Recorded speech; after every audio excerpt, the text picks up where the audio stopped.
This program is rated PG. It contains themes and scenes which may not be suitable for very young audiences. Parental guidance is advised.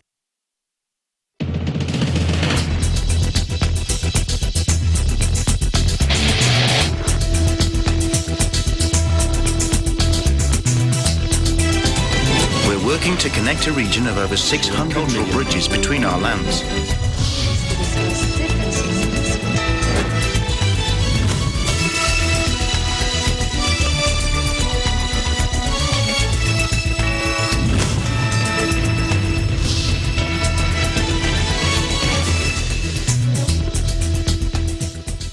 Hello, I'm Alma Angeles. Welcome to ASEAN in Focus. Joining me today is from our EBC Maldives Bureau. Hello, Steffi.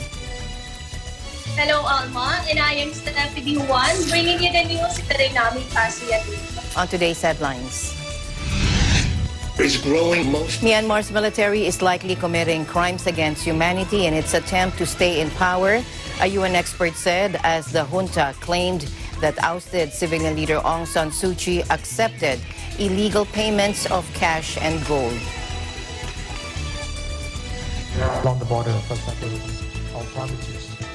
Thailand's foreign ministry calls on neighboring Myanmar to de-escalate unrest and release detainees. During a press conference, Foreign Ministry spokesman Tani Sengrat said Thailand has set up facilities at its border in the event that refugees from Myanmar wish to seek asylum, but that none had arrived yet. Thailand has delayed its rollout of the AstraZeneca vaccine, according to a health official, after several European nations suspended their programs over blood clot fears. And the Philippine government will continue using AstraZeneca vaccines against the COVID-19 even as European countries suspended their use over reported blood clots in some inoculated individuals.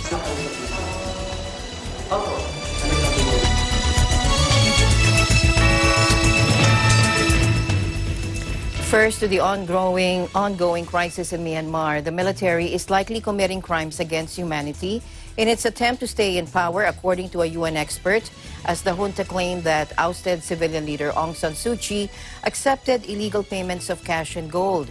At least 70 people have reportedly been murdered since the February 1 coup, according to Thomas Andrews, the UN's top expert on rights in Myanmar. Let's listen in.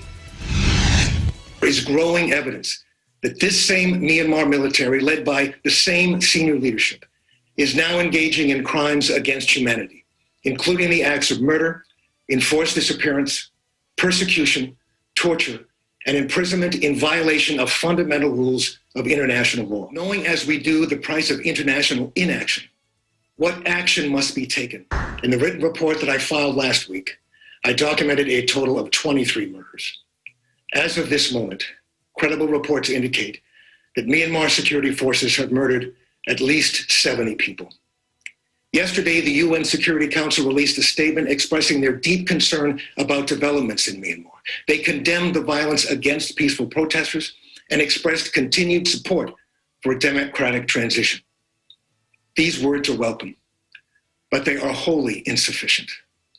The people of Myanmar need not only words of support, but supportive action. They need the help of the international community, and they need it now. I realize that not every nation is prepared to act, but the reluctance of a few nations to act should not prohibit or limit any coordinated action at all.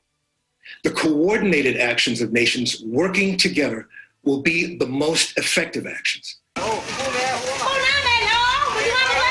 State-run newspaper, The Mirror, announced that the Arakan Army, or AA, which fights for autonomy for the ethnic Rakhine people in the northern Rakhine state, was no longer considered a terrorist organization.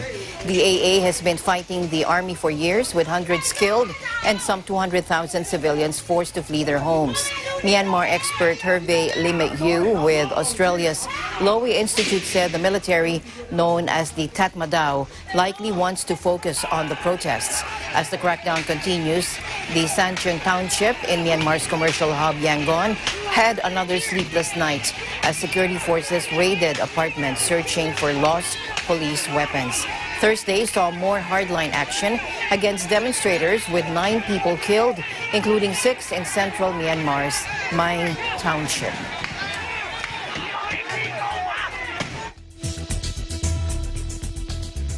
Still with the ongoing crisis in Myanmar, Chit Min 225 asked his mother for some pocket money on Thursday morning before joining the protest, just like he'd been doing for the past 2 days. He was shot in the head only a few hours later, leaving behind a wife pregnant and a devastated mother.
The military, which has defended its takeover by citing voting irregularities in November elections won by Suu Kyi's party, held a rare news conference accusing Aung San Suu Kyi of corruption. Myanmar's military civilian leader Aung San Suu Kyi of accepting a $600,000 illegal payment and more than 11 kilograms of gold. We have learned Aung San Suu Kyi herself took this $600,000 and 7 visas, meaning 11.2 kilograms of gold. The Anti-Corruption Commission is now investigating. This is according to the military spokesman Zhao Min-tun to reporters in the capital, Naypyidaw. Nobel Peace Laureate Suu Kyi, detained since the February 1 putsch, is already facing several criminal charges, including owning unlicensed walkie-talkies and violating coronavirus restrictions by staging a campaign event during last year's election. Suu Kyi has reportedly been kept under house arrest in the capital of Naypyidaw, an isolated city purpose-built under Myanmar's previous junta. The military has justified its takeover, which ended a decade-long democratic experiment with unfounded allegations of widespread fraud in last November's elections, which Suu Kyi's National League for Democracy won in a landslide.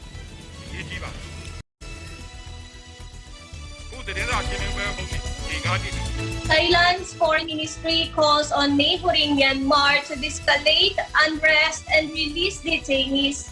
During a press conference, Foreign Ministry spokesman Tani Sengrat says Thailand has set up facilities at its border in the event that refugees from Myanmar wish to seek asylum but that none have arrived yet.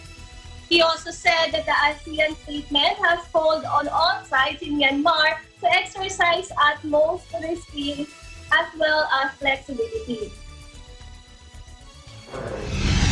Along the border, for example, our provinces, authorities, security agencies along the border have had a lot of experience in handling the cross-border from Myanmar and our neighboring countries. So they have taken steps to prepare some facilities along the border as well.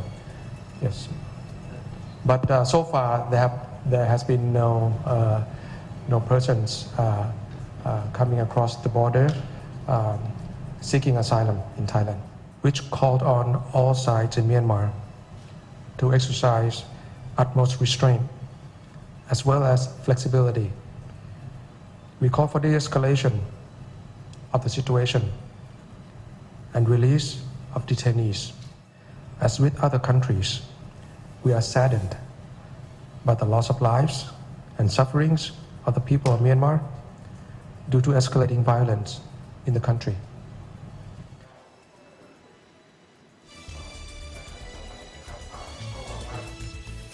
Not far from the Myanmar embassy in Paris, dozens of people have gathered to call on help from the international community to deal with the situation in Myanmar. Let's listen in. Le monde ne suffit plus. On est en train de parler de créer l'armée birmane, l'armée civile. Peut-être on aura besoin des armes. Il faudrait qu'on nous aide à se battre parce qu'on est sans armes. On se fait tuer tous les jours, comme des animaux. Chez nous-mêmes, chez les gens, dans les rues, devant tout le monde. Il y a plus de 60 personnes mortes en Birmanie. C'est pour ça que nous sommes là ici pour faire un hommage pour les héros, notre héros en Birmanie, pour la démocratie en Birmanie, pour la liberté en Birmanie.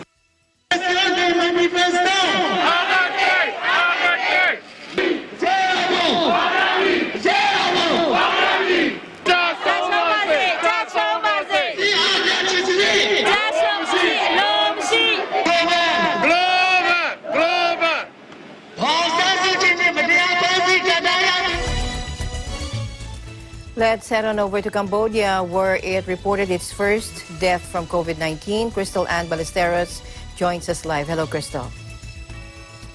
Good afternoon, Alma. For Cambodia's recent news, The draft law on measures to prevent the spread of COVID-19 and other deadly and serious infectious diseases was made into law yesterday evening, after acting head of state Se Chum signed it in the absence of the king. This came after the Senate passed it earlier that morning. Due to the king being in China for a medical checkup, Chum signed the law. Because this law was urgently needed after being signed, this law will come into force and take effect immediately, officials said.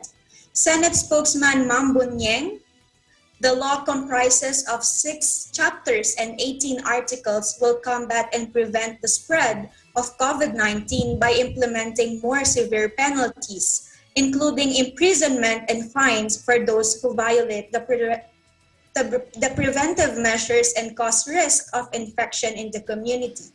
Bunyeng said the law was unanimously approved by 39 Senate members in the extraordinary session yesterday, presided over by Acting Senate President Simca.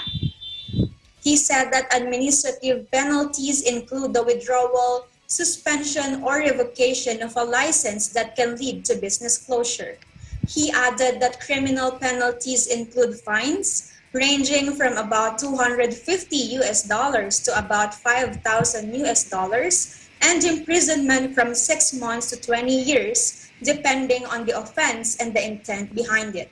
Meanwhile, the Ministry of Health announced that a 50-year-old Cambodian man died of COVID-19 yesterday, who had an underlying health condition as he suffered from acute lung inflammation. Yesterday morning, Cambodia reported 39 new cases of COVID-19. The total tally increased to 1,163. A total of 597 patients have so far recovered with 1 fatality. Back to you, Alma. All right, thank you very much, Crystal, and you take care over there. Looking forward to more updates in Cambodia. Stay safe. Likewise, and have a good weekend. Likewise, Alma, and have a great weekend too. Reporting live here in Phnom Penh, Cambodia, I am Crystal Ann Ballesteros, and we live in interesting times.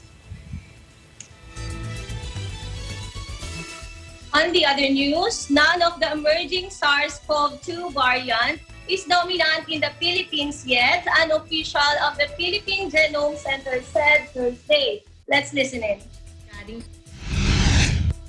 Ang mga variants of concern ay hindi pa po dominant sa bansa. Hindi pa po dominant. From more than 3,000 sequences na ginawa na po natin na parte ng ating genomic surveillance efforts sa bansa simula po unang linggo ng January, ang most frequently observed lineage, hindi po variant, lineage is the B.1.63 or the Hong Kong lineage po, which comprises about 24% pan. Kailangan pa po nating mas pag-aralan ang mga bagay na ito at makapag-sequence pa po ng virus sa mga samples na galing sa mga lugar na may spike or clustering of cases sa iba't ibang parte po ng bansa. Wala pa po tayong P.1 variant na tinatawag din pong Brazil P.1 variant wala pa po sa bansa. Ang Brazil lineage po ang meron tayo. Magkaiba po ang lineage sa variant. Ang lineage ay subtype po ng SARS-CoV-2 virus na galing sa isang common ancestor or ninuno. Para po itong isang angkan o isang pamilya. Ang mga lineage may iba't iba pong pamilya or iba't ibang angkan. Hindi po lahat ng mutation ay nakakasama. Ngunit meron pong mutation na nakakasama. So, ang virus po, ganyan po ang kanilang pamumuhay. Habang dumadami sila, pwede sila magkaroon ng mga mutation or kung tawagin po natin ay typo errors. Kasi kinokopya po niya ang sarili niya eh. Sa pagkopyang yon, pwedeng pong magka-typo error. Kaya ito po ay upang sila ay mag-survive at maging mas malakas.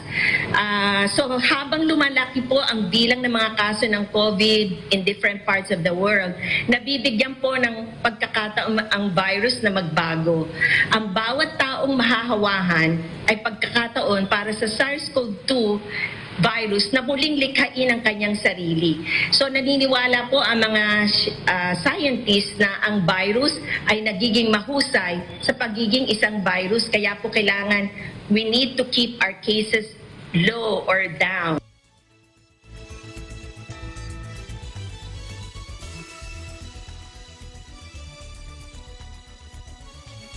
Recent data shows a significant increase in the number of COVID-19 cases, particularly in the National Capital Region.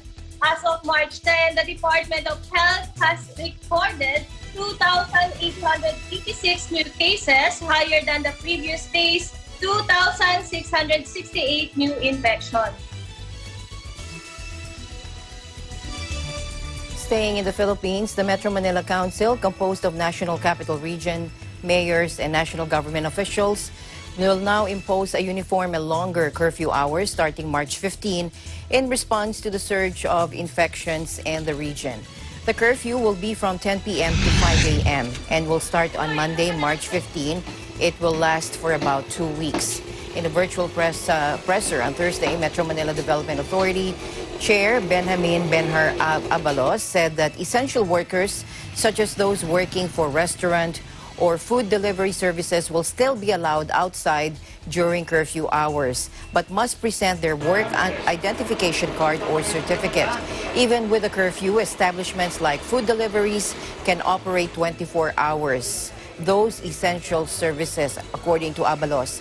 The decision, he said, was made after health experts from the Department of Health and the University of the Philippines Octa research team warned the MMC of the alarming number of new COVID infections.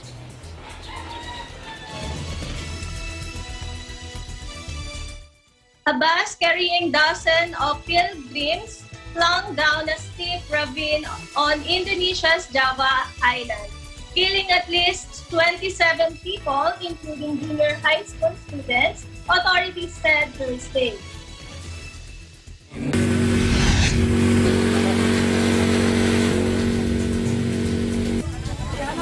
Rescuers worked through the night using cranes to pluck injured survivors from the wreckage after the fatal crash late Wednesday in West Java, Sumedang district.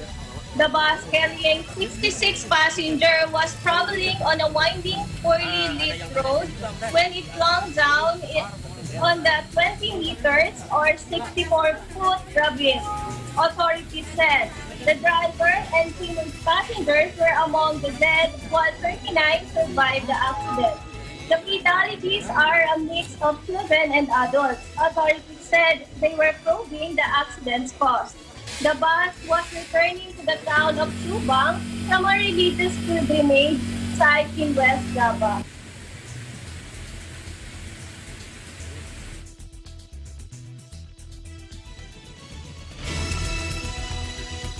ASEAN in Focus will be right back. Stay tuned.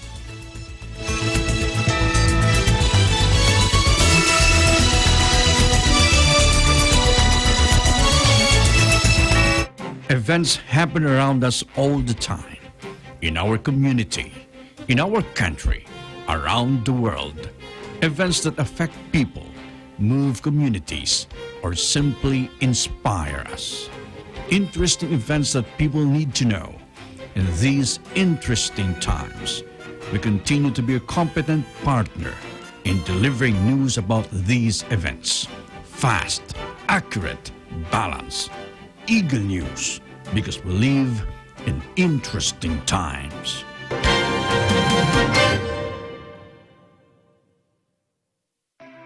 Tayong mga Filipino, likas na palabati. Sanay rin tayong makipagkamay. Pero dahil na rin sa COVID pandemic, isinusulong ang pagbati na hindi na kailangan pang makipagkamay. Ang pambansang pagbati. Ito ay ang pagdampi ng kanang palad sa gitnang bahagi ng dibdib, kasabay ng bahagyang pagyukod ng ulo o paibabang tingin, at pagsambit ng mga salitang nagpapahayag ng pagbati, paggalang o pagpupugay. Pagkatapos nito ay ang pag-angat ng ulo ng nakangiti at nakatingin sa mata ng binabati. Pambansang pagbati, pagpapakita ng paggalang, kababaang loob at pagiging sensero nating mga Filipino. It's time to take one step further and face the impossible. Time to search the unknown and fight for the truth. Time to overcome boundaries and connect the world. It's time for DW News.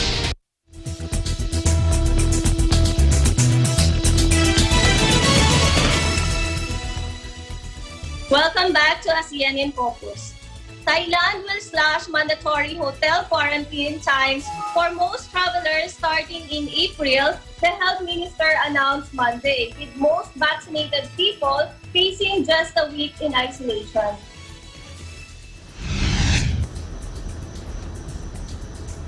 Health Minister Anutin Charnvirakul announced Monday that authorities had agreed to reduce the quarantine period for 3 groups of travelers to Thailand. Travelers must have received a full course of coronavirus vaccine at least 2 weeks before touching down, and the inoculation must not be older than 3 months. He said Thai citizens who are vaccinated abroad would also only spend a week in hotel quarantine. Non-vaccinated people will have to spend 10 days in quarantine, down from 14. However, anyone traveling from Africa must complete a full 2 weeks of quarantine, Anutin said, because of concerns about whether vaccines offer protection against the South African variant of coronavirus.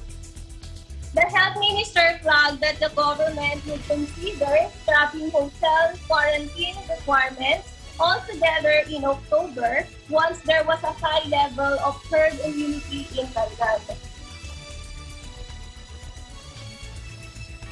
Meanwhile, Thailand has delayed its rollout of the AstraZeneca COVID vaccine, according to a health official today, after several European nations suspended their programs over blood clot fears.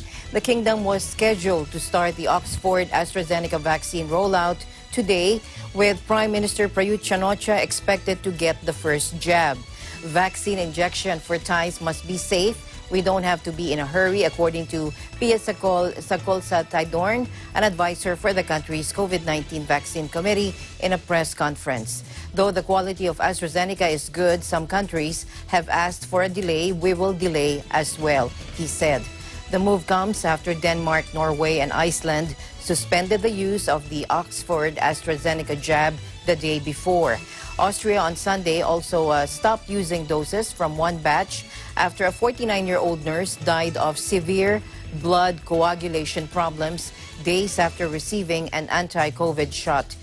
However, there is still no established link between the vaccine and side effects of blood clots, and Denmark stressed that its move was merely precautionary as they examine the risks more closely. Virologist Yong Puvarawan said that they are waiting for Denmark and Austria to make a conclusion. Thailand appears to have escaped the brunt of the coronavirus, registering just some 26,000 deaths, or cases rather, and 85 deaths. It had already rolled out its vaccination campaign last month, where the Chinese-made Sinovac vaccine and health workers were the first to receive the injections on February 28.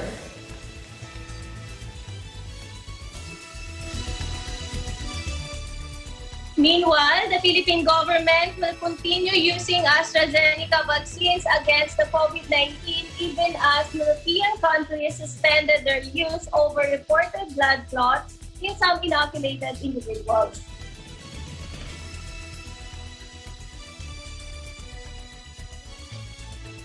In a joint statement released on Friday, the Department of Health, or DOH, and the Food and Drug Administration, or FDA, echoed the position of the European Medicine Authority, or EMA, that the vaccine's benefits continue to outweigh its risks.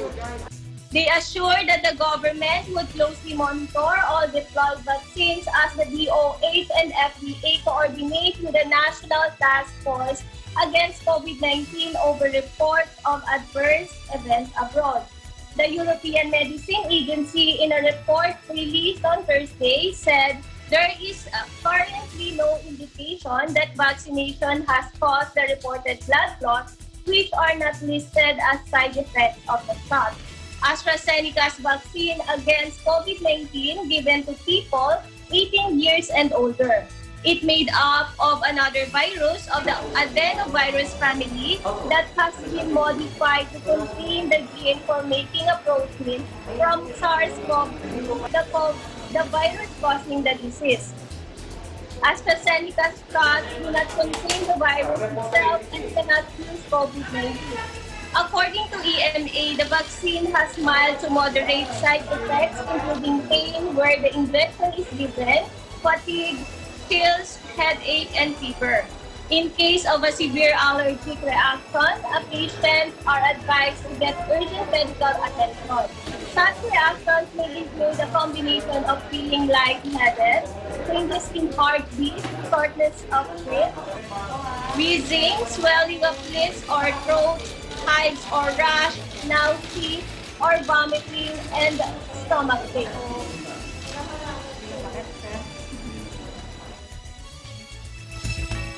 Meanwhile, also this week, Malacanang challenged Vice President Leni Robredo to prove her claim that the death of at least 9 activists in a series of police raids in Cavite, Laguna, Batangas, and Rizal provinces is a massacre. In a press briefing, presidential spokesperson Harry Roque said the Vice President should show evidence first that cops murdered the 9 activists before calling this incident as a massacre. Let's listen in. Unang-una, kung personal na nakita ni Vice President yung pangyayari, abay magbigay siya ng ebidensya. Kasi ang pananalita niya parang nakita ng dalawa niyang mata kung ano nangyari doon sa mga patayan na yon, no? Pag hindi siya nagbigay ng ebidensya, kasalanan din po yan, baka siyang makasuhan, no? So kung talagang siya ay eyewitness, sige po, ibigay niya ang ebidensya, pero kung hindi niya nakita ang pangyayari, gaya ng Presidente at gaya ng Sambayan ng Pilipino, mag-antay ng resulta ng investigasyon. Dahil, naku, abogado pa naman po tayo pare-pareho, no? It's an issue of fact. At kapag merong krimen na nangyari, talaga naman po ang unang ebidensya na i-offer natin sa hukuman kung merong kasong maisasampa, yung investigation report ng ating kapulisan. So kung ano man ang conclusion ni Vice President Robredo, kung wala siya doon sa mga pangyayaring yon, as usual, laging mali ang ating Vice President.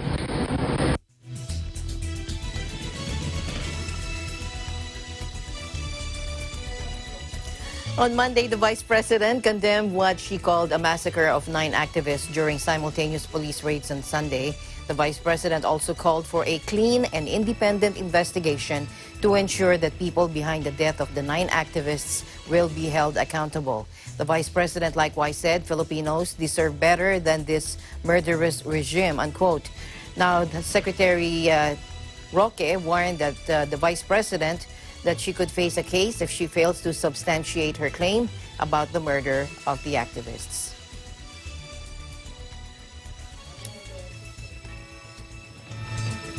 A North Korean man is said to be extradited from Malaysia to face money laundering charges in the U.S. after losing a final legal challenge last Tuesday.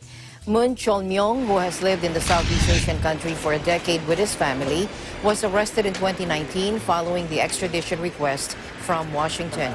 He denies FBI claims that he led a criminal group that violated sanctions by supplying prohibited items to North Korea and laundered funds through front companies. Moon challenged the move to extradite him, with his lawyers arguing he was an innocent man caught in the middle of diplomatic tensions between Washington and Pyongyang. But the country's top court rejected his final appeal. They said all requirements under the extradition agreement between the U.S. and Malaysia had been met.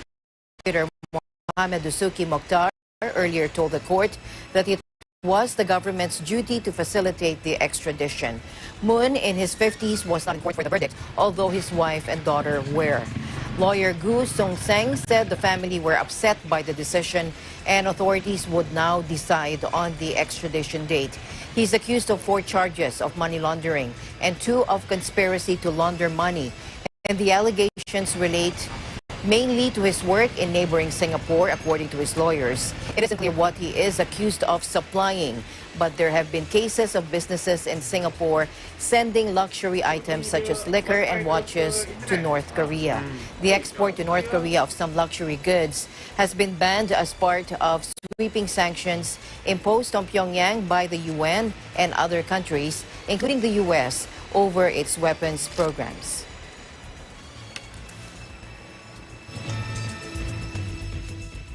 Meanwhile, Defense Secretary Delfin Lorenza asked adversaries and human rights advocates to wait for the results of the investigation on the killing of 9 activists in the Philippines and the arrest of 6 others in Calabarzon police operations before making condemnations. The UN Rights Office said 8 men and 1 woman were killed as the authorities executed search warrants before dawn on Sunday.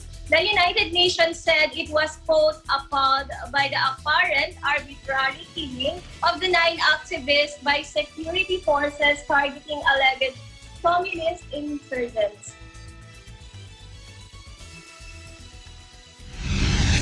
Siguro, hintayin muna natin yung investigasyon dito sa atin bago natin isumplong. So, ang ginagawa nito sa kabila, ang patingin ko, ng kalaban natin, ay they are trying to preempt the investigation and paint us to be in the wrong or na nagkamali tayo. So hintayin muna natin na let us settle down and wait for the result of the investigation. And hindi mara naman ako kung sino yung mga nagkamali dyan ay mapaparusahan. Either they are PNP or they are armed forces. The killing happened in simultaneous police and military operations in the Batangas, Cavite, Laguna, and Rizal provinces surrounding Manila.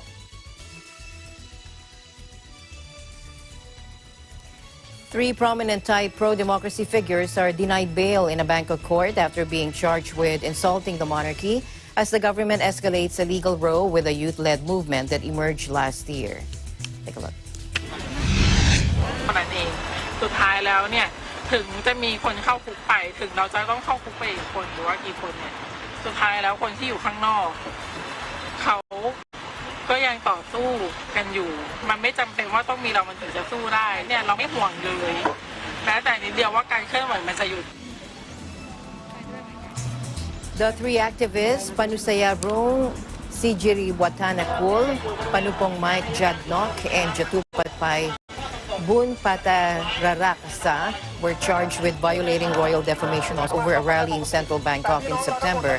Prayut Pecharakun, a spokesman for the Attorney General, has said they were also charged with sedition alongside 15 other pro-democracy protesters, according to the spokesperson.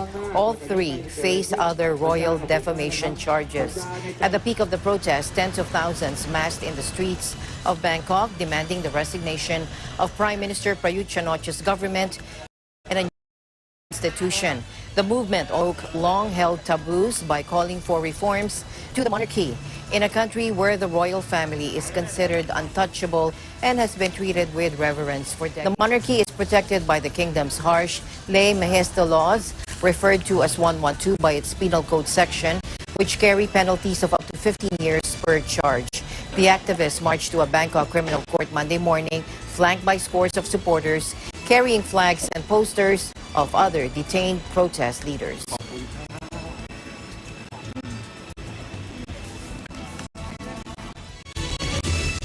ASEAN in Focus will be right back. Compete. Kung sino man nanalo ngayon, good luck talaga. Samahan niyo po kami as we once again make Cindy the dance floor on fire. Dito lamang po yan sa Tagisan ng Galing Part 2 Edition. To prevent the health risks from face-to-face and over-the-counter financial transactions, Filipinos are shifting to digital payments. This is aligned with the roadmap of the Bangko Sentral ng Pilipinas to convert at least 50% of the total transactions to digital channels and increase to 70% the number of Filipino adults who are paying or transacting in the formal financial system. In this episode, we will talk about accelerating financial inclusion and innovation. Being able to leverage technology that already exists and can be customized to your needs is probably one of the biggest steps I can give these financial institutions, not just small ones, but the big traditional banks. Aradhna Sharma, Regional Sales Director of Advance AI, will also talk about digital transformation among banks and financial services players in this week's episode of Open for Business.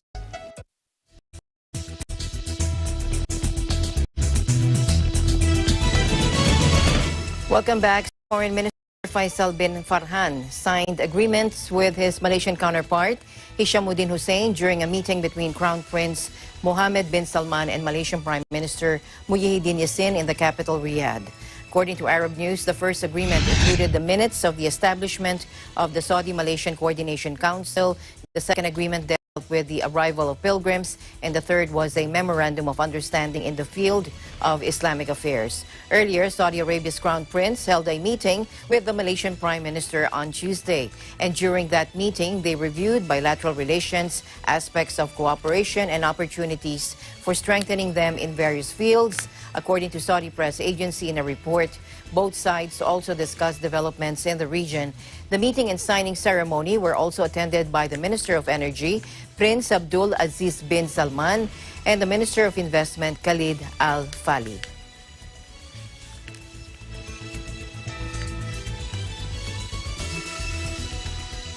Meanwhile, health experts on Wednesday clarified that getting a vaccine passport after having been inoculated is not a guarantee that an individual will not spread or get infected with the coronavirus diseases 2019 or COVID-19 anymore.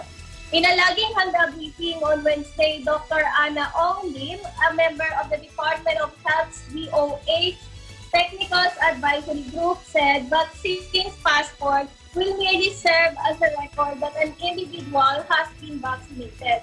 Meanwhile, Dr. John Wong, a member of the Interagency Task Force for the Management of Emerging Infectious Diseases Technical Working Group on Data Analytics, said vaccine passports will be required mostly by businesses such as airline companies before allowing people inside their establishments. Siguro yung ganung klaseng tanong, ang premise niyan is pag nakapagbigay ka ng proof na nabakunahan ka na, hindi ka na manghahawa or hindi ka mahahawaan. And in fact, wala pa tayong ganung klaseng information. So at the most, yung proof ng vaccination will be similar to yung mga ginagamit ng seaman, yung mga seaman's pass, yung mga yellow card nila dati na nagpapatunay na meron silang yellow fever vaccination at saka yung iba pang mga hinahanap, no? Para dun sa mga particular na bansa na pinupuntahan nila. Record lang siya pero hindi ibig sabihin na totally hindi na siya mahahawaan or manghahawa pa. So, in the vaccination passports will be required mostly by businesses, no? Airline companies, no? Or business establishments before they allow people inside, no? Pero it will take a while, no, before the Philippines reaches that stage, no, where we'll be able to say na somebody with a vaccination passport, no, will not be able to transmit to other people. It will be safe to use those facilities.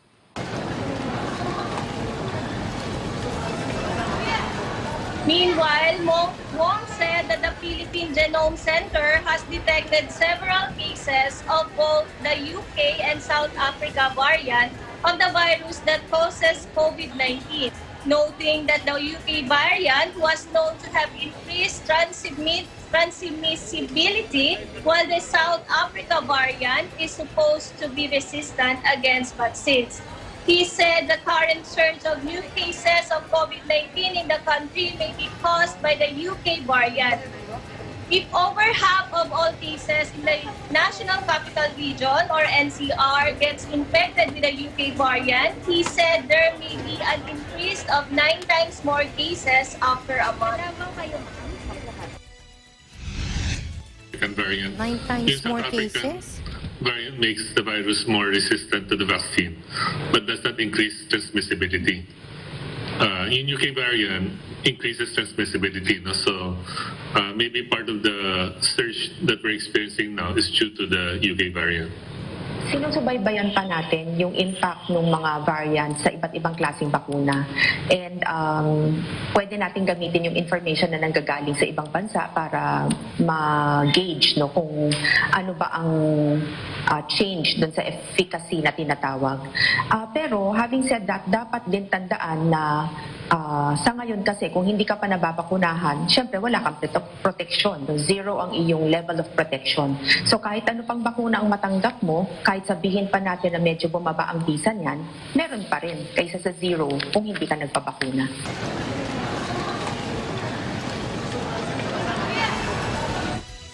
Meanwhile, a WHO emergencies chief, Dr. Michael Ryan, said that vaccine passports for COVID-19 should not be used for international travel. Let's listen in. Why? The policy issue, there is an issue here on how we would certify vaccination. The use of certification of vaccination as a requirement for travel is not advised because, quite simply, vaccination is just not available enough around the world, and is not available certainly on an equitable basis. But I think there are real practical and ethical considerations as well that countries will have to address, because if access to vaccine is inequitous, then inequity and unfairness can be further branded into the system if we continue to make decisions on what people can and can't do, where they can and can't go, on the basis of being vaccinated, when being vaccinated itself is not something that everyone has equal access to. And there are also people who, for whatever reason, cannot be vaccinated or do not wish to be vaccinated. So this is a very important societal discussion. I think we need to be very careful.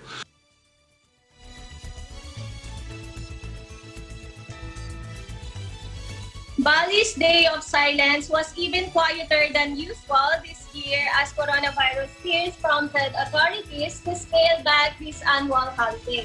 Here's December Paras, our EBC Jakarta, Indonesia Bureau. Holiday. Festivities and public holidays are usually celebrated with overindulgence. People gather together to share food, love, and laughter. But here in Bali, Indonesia, there is a type of public holiday where the place shuts down every year for 24 hours. Here's why. Nyepi, or Day of Silence, is a commemoration based on Balinese calendar. The festivity, which falls between March and April, is mainly celebrated by Hindus in Bali, but is regarded as a public holiday in Indonesia. Nyepi, or Sepi, is a day of silence, fasting, and meditation for the Balinese. Hindu community stops all activities on this day. For this year, Nyepi is celebrated on Sunday, March 14. All public activities are eliminated except for the hospitals. Even Ngurah Rai International Airport is closed for 24 hours. The day following the Nyepi is also celebrated as New Year's Day. As reported by Bali Tribune last February 22, 2021, government assistance, which is usually given in the form of creativity package for the youth, is certain not to welcome Nyepi this year. The Cultural Affairs Office said that the budget allocation for youth activity and parades had been refocused on handling COVID-19. The head of Badong Regency Cultural Service, Igede Eka Sudarwite, said the government had initially allocated a budget of 12 billion rupiah in 2021 to help increase youth activity, but will now be reallocated. Sudarwite admitted that he is not certain if parades will be enforced and that they're still waiting for leaders' instructions. Though it is possible to carry out online performances, the overall program concept has not been made since there are restrictions that needs to be considered. While the current pandemic has caused a great effect in one of Indonesia's celebrations, people here find another course of action to commemorate just commitment. Reporting from Indonesia, this is December Paras. We live in interesting times.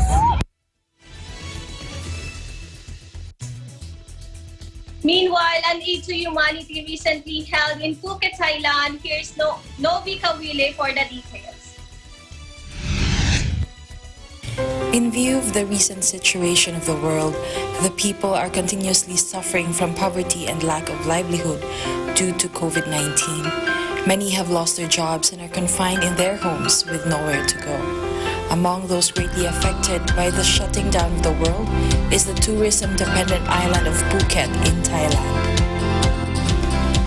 With a sincere concern for the plight of Filipinos affected by the pandemic, the Iglesia ni Cristo or Church of Christ, through the Felix Y. Manalo Foundation, brought prompt aid to church members in Phuket, Thailand. The Lingap sa Mamamayan or Aid to Humanity was held on February 23 and was greatly appreciated by the members of the church. The aid was given mainly to the ones who have lost their jobs since March of 2020. These are mostly hotel employees whose hotels have had to close because there are no more tourists. Others are in the entertainment industry, such as singers and bands.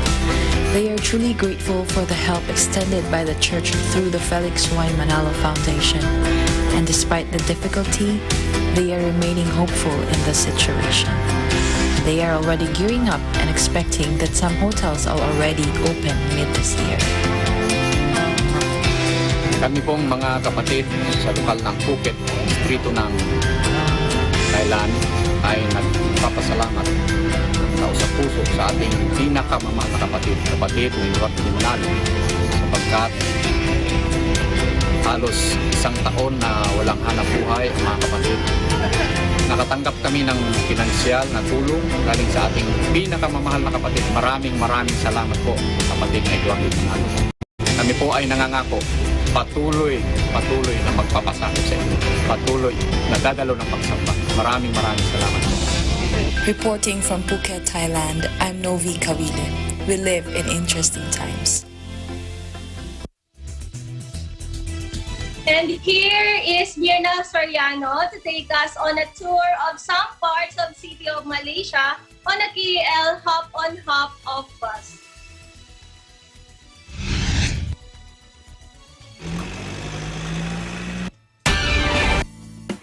Hello everyone! Join me as we tour the city of Kuala Lumpur in this KL hop-on hop-off bus. Let's go!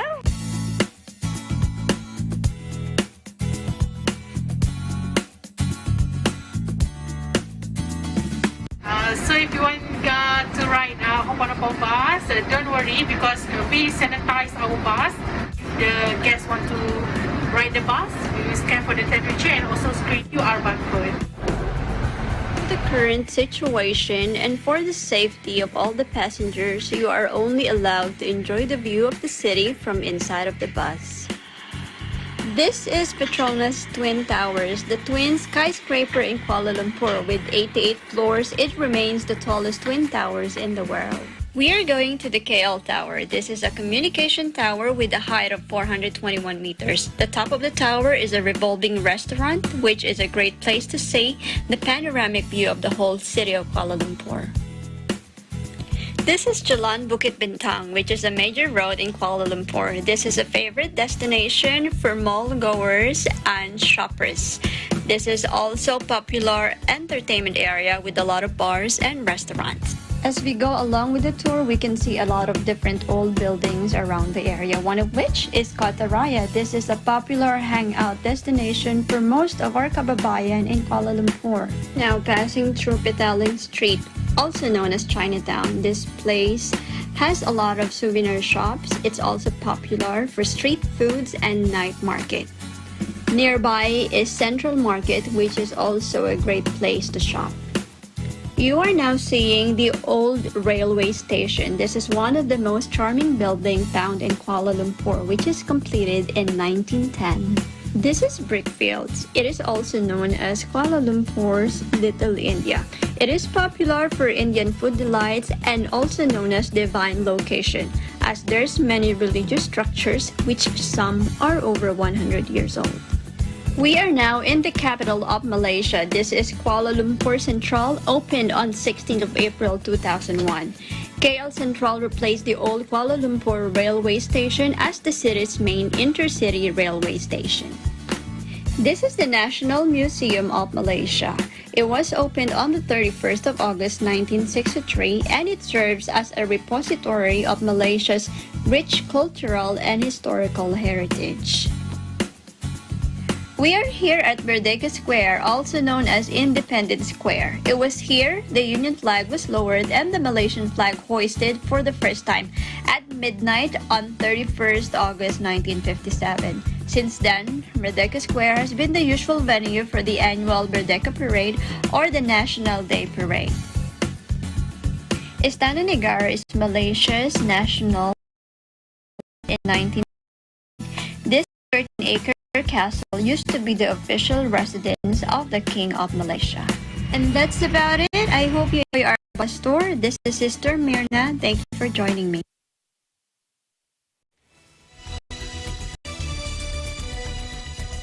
Thank you, Myrna. And thank you, Steffi, for joining me today. I hope you have a great and safe weekend ahead of you. Yes, Alma, thank you. Thank you so much, and thank you everyone for joining us today here in ASEAN in Focus. This is Steffi Dimuan, and we live in interesting times. We'll see you back next week. I'm Alma Angeles, and we live in interesting times.